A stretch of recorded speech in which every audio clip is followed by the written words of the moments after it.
Hello, we're the Time Zonies, and today we'd like to talk to you about the gas price problem, revised with some feedback that you've provided us. First, we defined our problem. The initial problem was stated as follows. Is it worth it to drive across town for less expensive gas?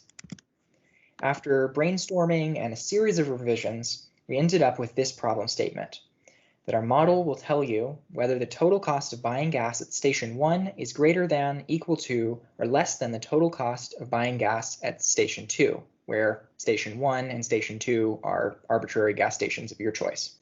The total cost includes the cost of gas that the driver wants to purchase, plus the cost of the gas that's spent getting to and from the gas station, plus the value that the driver places on their time spent on the trip to and back from the gas station. And in conclusion, we can say that it's worth it for the driver to go to the lower cost gas station rather than the higher cost gas station. Following this, we made assumptions. First, we made certain assumptions about the gas station. You can feel free to pause and read this. However, I will be focusing on assumption 1A. Assumption 1A states that the driver is comparing exactly two gas stations. We made this assumption based on the initial problem where we were asked to assess if it was worth it for the driver to drive to a gas station across town. This indicated to us that there were two gas stations, one that was closer, another that was across town. However, this assumption introduces the limitation that the driver can only make pairwise comparisons and not necessarily simultaneously rank the cost of different gas stations. In making this assumption, we implicitly assume certain things. We implicitly assume that the driver is planning to purchase a gas through a typical gas station rather than by some other means. We also implicitly assume that the driver has access to two or more stations within driving distance, which may not be true for drivers in remote rural areas. Because of this, our model becomes appropriate only for drivers of passenger cars living in urban areas in parts of the world where typical gas stations are available. Next, we looked at assumptions about the trip. Once again, you can pause here to look at the full list of assumptions that we made. But we're just going to focus on two of the assumptions about the trip here. The first is that traffic, weather, road conditions, and safety concerns have no impact on the driver's choice. We made this assumption primarily to reduce the number of factors that would have to be included in the model and to simplify the model overall. This is at least for the first version of the model. However, we've introduced major limitations by doing so.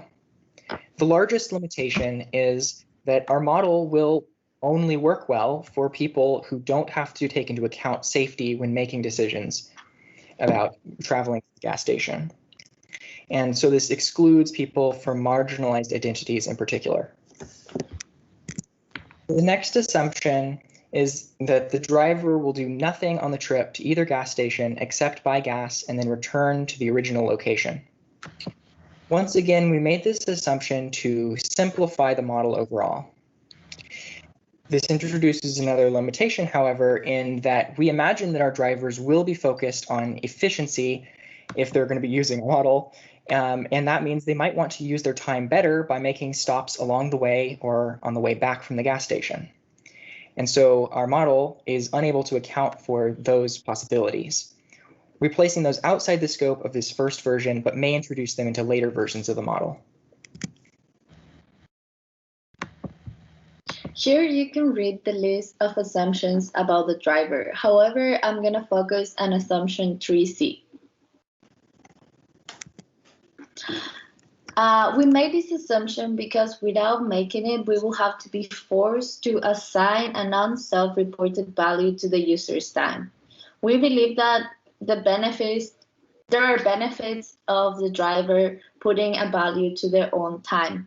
However, we recognize that not everyone is able to give a monetary value to their time, and this ability is based on economic, cultural, and political factors. To conclude our assumptions, we would like to acknowledge our general biases. When creating our model, we had a mental image of the driver, where they conform to stereotypes of a middle-class, white, financially stable Squamish inhabitant. We understand that many of our assumptions do not necessarily give an accurate total cost value of the trip to people who do not fit into those economic and racial categories. Next up, we defined our variables.